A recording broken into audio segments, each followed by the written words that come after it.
The Empire's on the run. Alex Jones and the GCN Radio Network.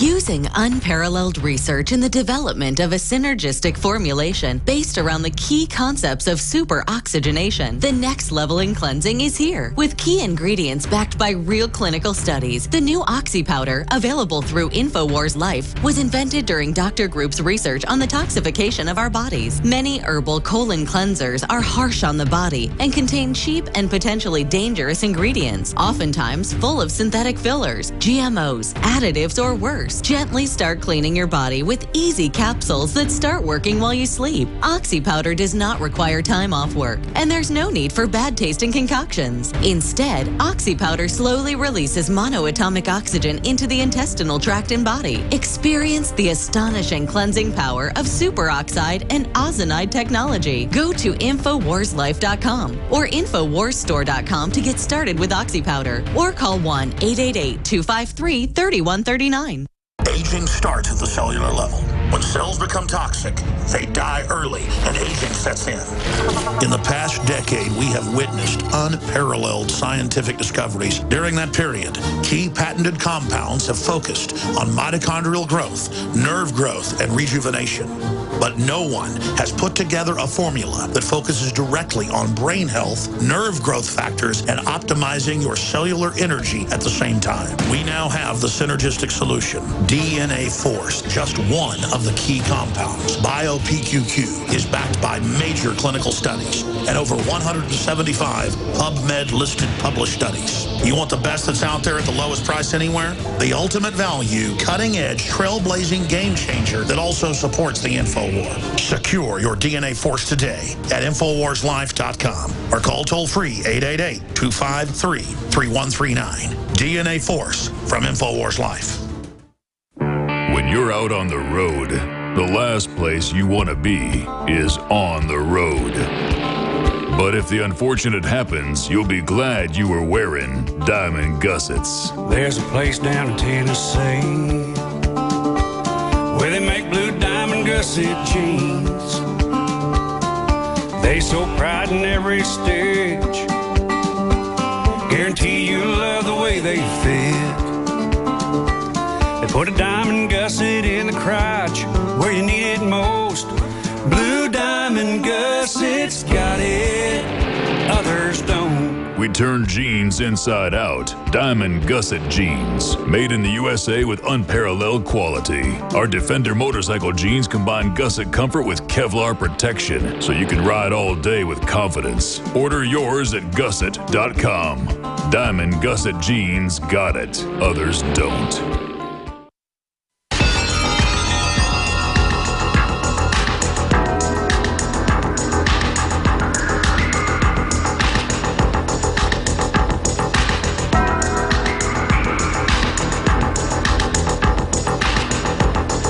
If you are receiving this transmission, you are the Resistance.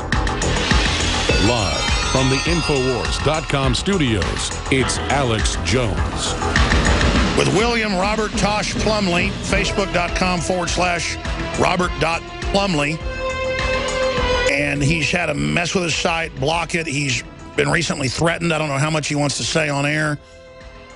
I hope he says it all, because I don't even like knowing what he told me and then not being able to say it. I think he's probably going to tell you what his latest information is, because he's a pretty smart guy. Long before I was born, he understood to get it out there, and then you're not in as much danger.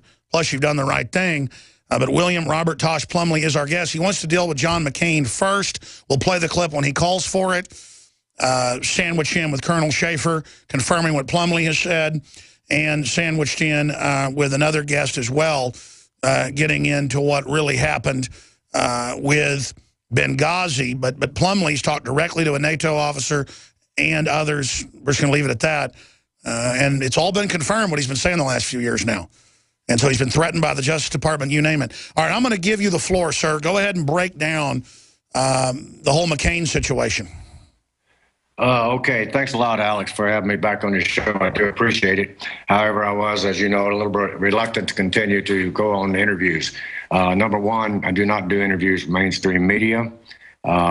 That's my personal feelings. I do not trust them. They've demonstrated to me in the past that they're more interested, in my opinion, more interested in spin, entertainment, and some of the editors have been infiltrated. We'll leave it at that on that. So I'll come on alt media. I have more respect for alt media, even though you have to be highly vetted in order to put stuff out on alt media. But anyway, that's not the issue. I've been called over the years the CIA's Forrest Gump because of what I've been involved with in one form or another for, good gosh, in and out over 45, 50 years, or longer than that. Why do I still be engaged in things like this? There's a thing called method and procedures, and when they need people for the dark side, if you want to call it that, then they call upon people like, not so much me now, but young people, younger than I am. They call upon them to carry out special ops, and those ops have been infiltrated by political influence over the years. I saw that coming many, many years ago. I saw some of the operations that we were involved with. It became illegal. When I started flying cocaine back into this country to carry on an operation in violation of the Bolton Amendment, I began to have a little bit of a conscience about that. So I started trying to put information out there before the fact, not to prove anything, but just mainly to protect myself, because I saw what was happening to other people, character assassination, in some cases outright assassination, when they didn't go along with the status quo and the infiltration that was starting in those early years back in the 50s through the 60s. Whether it be military-industrial complex, whether it be CIA operations, COGS, or whatever you want to call them, UC operations. But those operations, instead of becoming military intelligence operations and gathering intelligence for the welfare and protection of this country, for national security, they become migrated into special ops for political gain. Then we started getting incompetent people in strategic positions in the intelligence community. So anyway, I don't know if that, brings up a date on anything.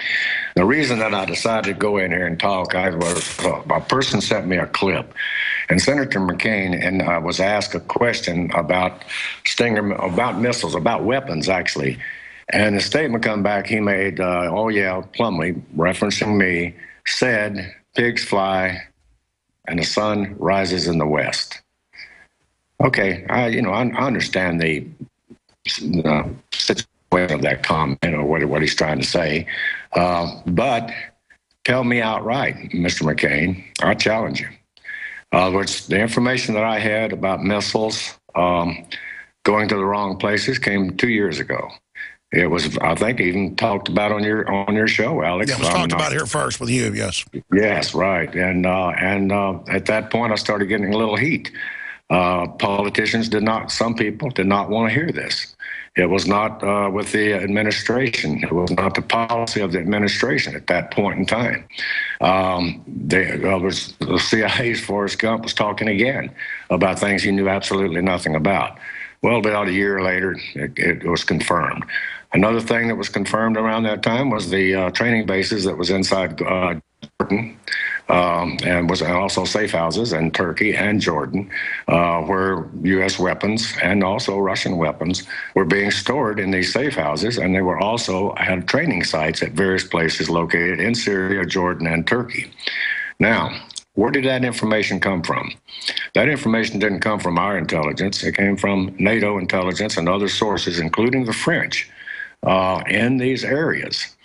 And being that they were heavily engaged in this, and there was also a war getting ready to start in the Ukraine, a friend of mine that had worked with me, I put it this way, I'd worked with him in Mexico on Task Force 7, Fort Bliss, Texas, was transferred over there into drone school. And then he contacted me again one day and said, you won't believe what's going on over here. We're moving weapons. They're coming in on C-130s. We're building up a secret army over here.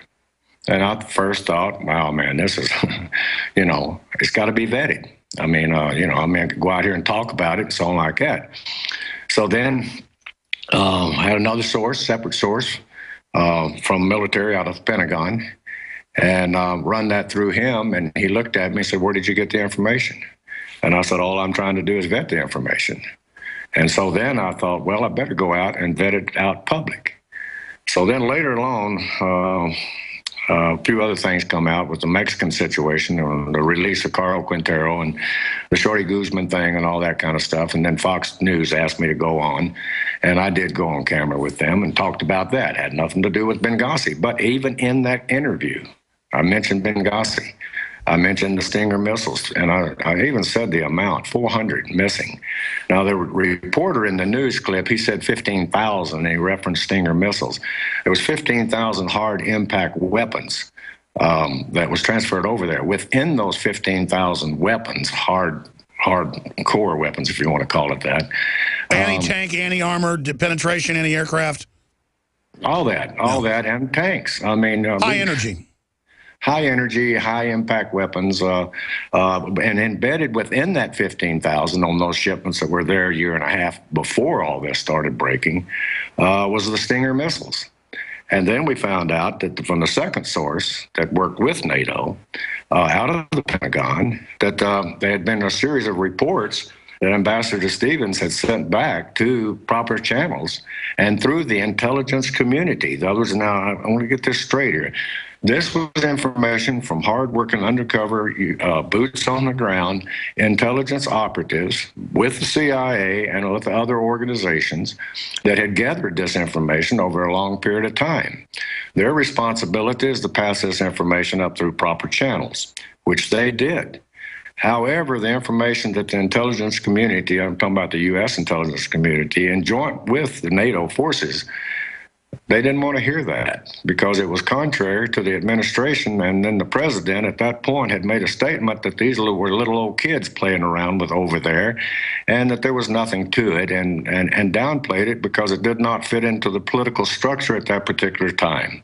So therefore, State Department sat on it, POTUS sat on it, and this whole administration sat on it. I wasn't going to push on this until McCain made his statement. So now McCain made his statement, and you can play it anytime you want to. He knew the people that those weapons were going to, and they were good people. That statement was made at the same time American tanks were pushing in on Baghdad. At the same time, there was people over there were cutting off people's heads and lining up the soldiers that happened to get captured and shooting them in mass graves. Okay, no comment from this administration. That's an intelligence failure, right? So blame it on the intelligence community. In other words, I'm not taking up for CIA, and I'm not taking up for any organization. I'm trying to put out the facts here the way that they came down the pike. So I thought, well, what am I going to do? I mean, this information is out there. Mainstream media cannot touch it, will not touch it for whatever reasons, because lose your career, lose your job. Only people that talk about this stuff are retired people that's been through it. So anyhow, I don't want to eat up all your time just blabbering here, but no, you're not. It's important to give all the background on this. We'll play the McCain clip right here. This is reporters about a week ago. They sent us the video. We premiered it. It's up on Infowars.com if radio listeners want to see it.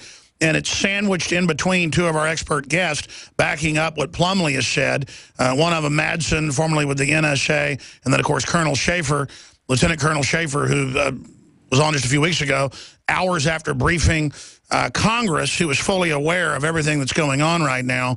Let's go ahead and go to this clip. Well, first off, there's a realization, Alex, and you can probably figure all of our options for Syria are bad. I mean, I don't want to get into the details of getting in trouble, but there's people been fired over telling the truth to the White House, saying, look, these are the options we have, and they're all bad. And by the way, getting involved directly is just going to make things worse, you know. So the whole idea of arming these folks, and let's be honest here, there's clear evidence in my judgment that the Libya consulate that was attacked on the 9/11 anniversary was very much involved in moving, you know, obtaining surface-to-air missiles and other arms from the Libyans and transferring it via the Turks to the rebels in Syria. I just don't think it's in our interest to be doing that sort of thing based on the fact, as you mentioned, Alex, the chances are pretty good this is all going to come back and bite us someday. Senator, how do we know that the arms that are going to the Syrian rebels are not going to get into the hands of ISIS? Because if we had people who were there to funnel it to the right people, and I know these people, and I know who they are, and I know how to do it, and so do other people. It's this administration that doesn't want to do it, that is sending them to certain death when they're training them and not preventing Bashar Assad from barrel bombing them. It's disgraceful. Do you have any it's immoral. Comments? Do you have any comments about the armed